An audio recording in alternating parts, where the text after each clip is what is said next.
Hi everyone, hope you are doing well from whatever you're watching this channel, depending on your time zone.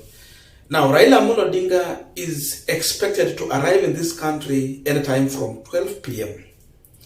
And after landing, he will be making his way to Kamukunji ground to address the public baraza. And from yesterday, I have seen the Azimio la Umoja leaders trying to organize and brief the people in preparation to receive Raila Odinga and listen to his message. So everyone is prepared. I've seen the leaders from Nairobi, from both Wiper, Jubilee, ODM, among other political parties. They are mobilizing. So people are anticipating to welcome Raila and listen for Raila to give a direction. In as much all this has been happening, President William Samoei Ruto yesterday was at Kerugoyo Stadium, that is in Kirinyaga County, for interdenomination service. Of course, the Gachagua was also in attendance, together with the other leaders from Mount Kenya region. And Ruto used that opportunity to respond to Raila Odinga. If you listen to William Samoei Ruto's speech, first of all, you will see a person who is panicked. The tone and the response is given, it shows you that this is a person who is panicked and he's yet to make a decision whether to try and stop Raila Odinga baraza meeting or to let it just proceed. And this is what Ruto said in response to Raila Odinga. Those who are against the peace and the unity in the nation and they want to bring us old stories. I want to promise Kenya that we will not allow the country to be a hostage to threat and blackmail from few people who are looking for their personal interest. So, do not be afraid, Kenyans.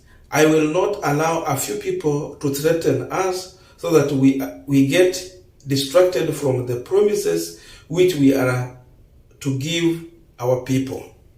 Our focus won't be swayed to serve their interest. Hence, we are telling them no more.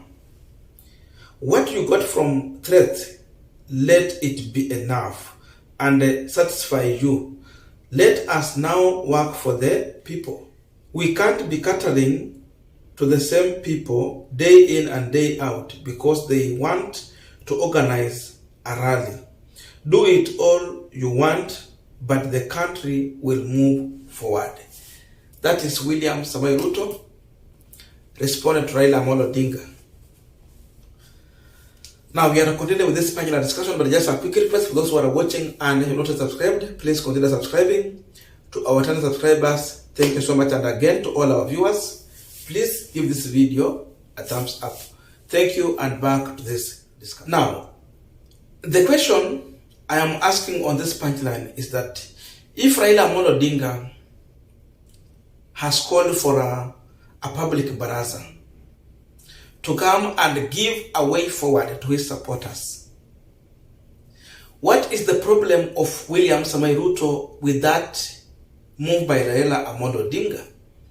Because Raila is a leader in his own capacity. This is a man who was voted for, many people, in millions. Ruto was also voted in the millions. But the current claims from Azimio is that Raila got more votes compared to William Samoei Ruto. However, even if Raila just got 1 million votes, assume, what's wrong if Raila is calling for a public baraza to address his people? I think he has that right. Ruto told the Kenyan that Azimio should play their opposition role.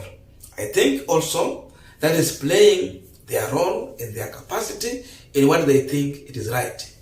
Because another question someone will ask, why is it that when Ruto is organizing to meet with the people in Mount Kenya region in what is referred to as the interdenomination service, it is okay. But when Raila Odinga called for a public baraza, it becomes another thing. Why? If it is right for William Ruto, it should also be right for Raila Odinga. So that tells you one thing, that there is something Ruto is afraid about. That's why he's not comfortable with the meeting that Raila Odinga has called. Because seemingly in this meeting, it's like Raila is going to expose what happened in IBC.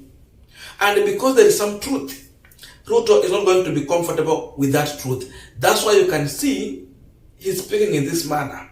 Anamwambia kwamba okay, mmeita mkutano wenyu, endeleeni nao, lakini hiyo mkutano haitatufungia sisi kufanya maendeleo. Tena anasema ya kwamba sitaruhusu watu wakuja walete mkutano hapa ambayo itakuja kuharibu maendeleo ambayo tumepangia wananchi. The question is, how is development going to be stopped or linked to the meeting Raila Odinga has called for? Raila is not collecting taxes as of now. That work is in the hand of William Samuel Ruto. So what has stopped him from working? That's the first question. So it tells you that there is something that this government is panicked about. It was Rigathi Gachagua we had, and I have analyzed. Now it is William Samuel Ruto responding. I think Ruto was supposed to wait and then listen to Raila Odinga, what he wanted to address Kenyans about, and then from there he can give his views. But how do you give your views before he come? Of course, we know the Azimio leaders have been coming out in the press briefing trying to give their statement. So why is he responding to people like Jeremiah Kioni? Why is he responding to Martha Karua? I think Rigathi was supposed to respond to Martha Karua and Ruto wait for Raila Odinga to speak and then he respond. I am surprised that he's responding before Raila Odinga speak.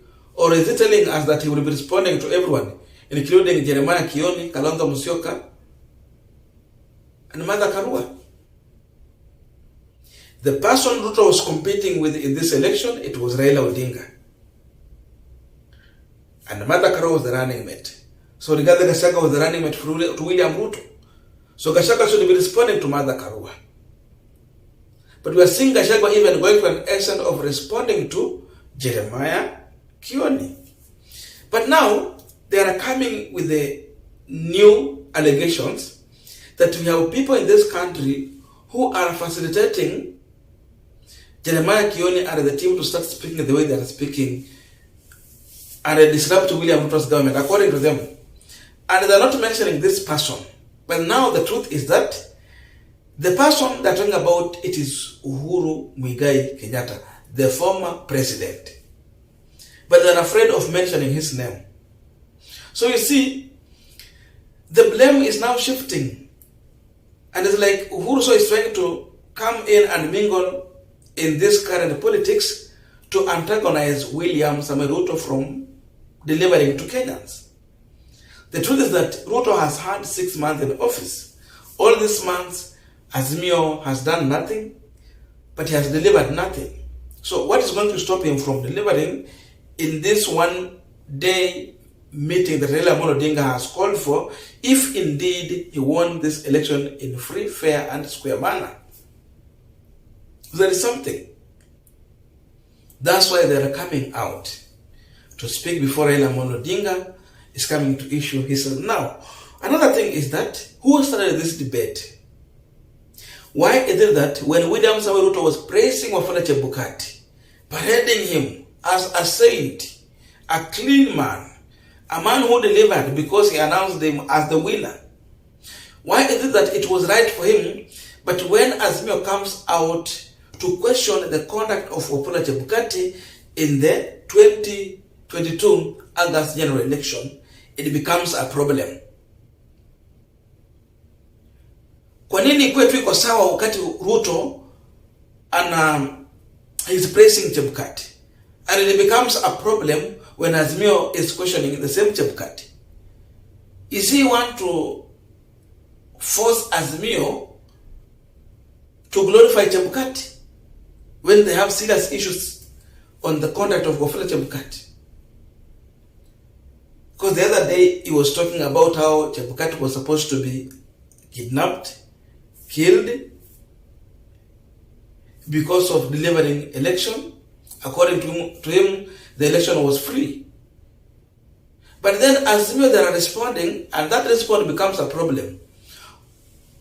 Alikuwa anataka tu aache so that he can run away with this issue. I think everyone need to speak their mind. We are in a democratic country. So everyone need a space to speak. He should not try to gag anyone from speaking. And you see, the statement is confusing. In one hand, he says that you will do your meeting, but we will not allow you to stop us from doing our work. You check on that statement, the last statement there. Do it.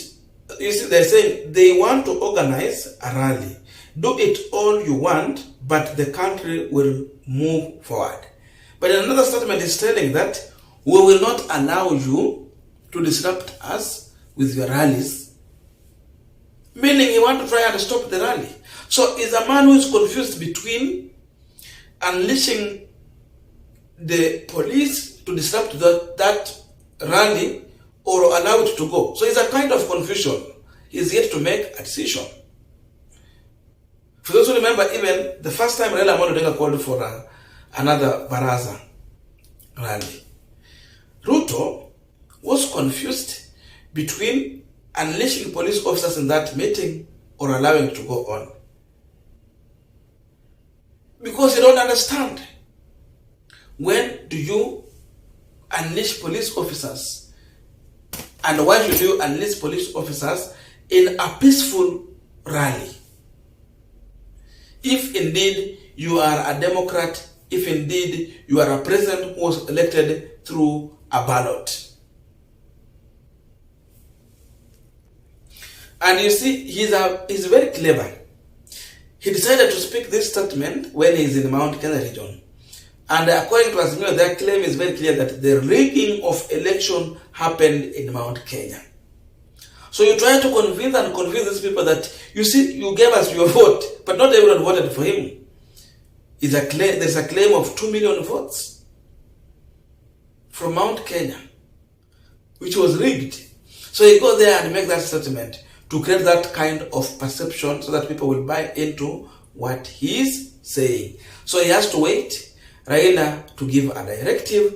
Let Raila Odinga release the information they have about IBs. Then from there, he can now speak this matter. But responding to everyone left, right, center, it shows that this is a president who is desperate and panicked because they know the manner in which he got to power.